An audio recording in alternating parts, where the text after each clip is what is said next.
ಎಲ್ಲಾ ರೈತ ಬಾಂಧವರಿಗೂ ನಮಸ್ಕಾರ. ರಾಜ್ಯದ ರೈತರಿಗೆ ಇಲ್ಲಿದೆ ಒಂದು ಅತ್ಯಂತ ಪ್ರಮುಖ ಹಾಗೂ ಶುಭ ಸುದ್ದಿ. ಕಳೆದ ಸಾಲಿನಲ್ಲಿ ಅಕಾಲಿಕ ಮಳೆ ಮತ್ತು ಬರಗಾಲದಿಂದಾಗಿ ನಷ್ಟ ಅನುಭವಿಸಿದ ರೈತರ ನೆರವಿಗೆ ಸರ್ಕಾರ ಧಾವಿಸಿದ್ದು, ಇದೀಗ ಎರಡನೇ ಹಂತದ ಬೆಳೆ ವಿಮೆ ಪರಿಹಾರ ಧನ ಬಿಡುಗಡೆ ಪ್ರಕ್ರಿಯೆಗೆ ಚಾಲನೆ ನೀಡಲಾಗಿದೆ. ಮೊದಲ ಹಂತದಲ್ಲಿ ಹಲವು ರೈತರ ಖಾತೆಗೆ ಹಣ ಜಮಾ ಆಗಿದ್ದು, ತಾಂತ್ರಿಕ ಕಾರಣಗಳಿಂದ ಬಾಕಿ ಉಳಿದಿದ್ದ ಪ್ರಮುಖ ಜಿಲ್ಲೆಗಳಿಗೆ ಈಗ ನೇರ ನಗದು ವರ್ಗಾವಣೆ ಡಿಬಿಟಿ ಮೂಲಕ ಪರಿಹಾರ ಹಣ ತಲುಪುತ್ತಿದೆ.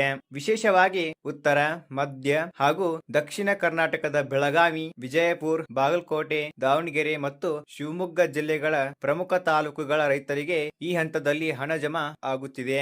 ಮುಂಗಾರು ಹಂಗಾಮಿನಲ್ಲಿ ಮೆಕ್ಕೆಜೋಳ, ತೊಗರಿ, ಸೋಯಾಬೀನ್, ಹತ್ತಿ ಹಾಗೂ ಶೇಂಗಾ ಬೆಳೆದು ನಷ್ಟ ಅನುಭವಿಸಿದ ರೈತರಿಗೆ ಹೆಕ್ಟರ್ಗೆ ನಿಗದಿತ ಪರಿಹಾರ ಲಭ್ಯವಾಗಲಿದೆ. ನಿಮ್ಮ ಖಾತೆಗೆ ಹಣ ಬಂದಿದೆಯೇ ಎಂದು ಮೊಬೈಲ್ ನಲ್ಲೇ ಚೆಕ್ ಮಾಡಲು ಈ ಸರಳ ಹಂತಗಳನ್ನು ಅನುಸರಿಸಿ. ಗೂಗಲ್ ನಲ್ಲಿ ಸಂರಕ್ಷಣಾ ಪೋರ್ಟಲ್ ಎಂದು ಸರ್ಚ್ ಮಾಡಿ. ಪ್ರಸ್ತುತ ವರ್ಷ ಮತ್ತು ಖಾರಿಫ್ ಹಂಗಾಮವನ್ನು ಆಯ್ಕೆ ಮಾಡಿ. ನಂತರ ಫಾರ್ಮರ್ ವಿಭಾಗಕ್ಕೆ ಹೋಗಿ ಚೆಕ್ ಸ್ಟೇಟಸ್ ಮೇಲೆ ಕ್ಲಿಕ್ ಮಾಡಿ. ನಿಮ್ಮ ಪ್ರಪೋಸಲ್ ನಂಬರ್ ಅಥವಾ 12 ಅಂಕಿಯ ಆಧಾರ್ ಸಂಖ್ಯೆ ನಮೂದಿಸಿ ಸ್ಟೇಟಸ್ ಪರಿಶೀಲಿಸಿ. ಒಂದು ವೇಳೆ ನಿಮ್ಮ ಸ್ಟೇಟಸ್ ನಲ್ಲಿ ಪೆಂಡಿಂಗ್ ಅಥವಾ ರಿಜೆಕ್ಟೆಡ್ ಎಂದು ಬಂದಿದ್ದರೆ ಗಾಬರಿಯಾಗಬೇಡಿ. ನಿಮ್ಮ ಬ್ಯಾಂಕ್ ಖಾತೆಗೆ Aadhaar card link NPCI seeding ಆಗಿದೆಯೇ ಎಂದು ಒಮ್ಮೆ ಖಚಿತಪಡಿಸಿಕೊಳ್ಳಿ. ಸಮಸ್ಯೆ ಮುಂದುವರಿದರೆ ನಿಮ್ಮ ಹತ್ತಿರದ ರೈತ ಸಂಪರ್ಕ ಕೇಂದ್ರ ಅಥವಾ ತಾಲೂಕು ಕೃಷಿ ಇಲಾಖೆಯನ್ನು ಸಂಪರ್ಕಿಸಿ. ಈ ಉಪಯುಕ್ತ ಮಾಹಿತಿಯನ್ನು ನಿಮ್ಮ ಸುತ್ತಮುತ್ತಲಿನ ರೈತ ಬಾಂಧವರಿಗೆ ಹಾಗೂ ಗ್ರೂಪ್ಗಳಿಗೆ ಶೇರ್ ಮಾಡಿ.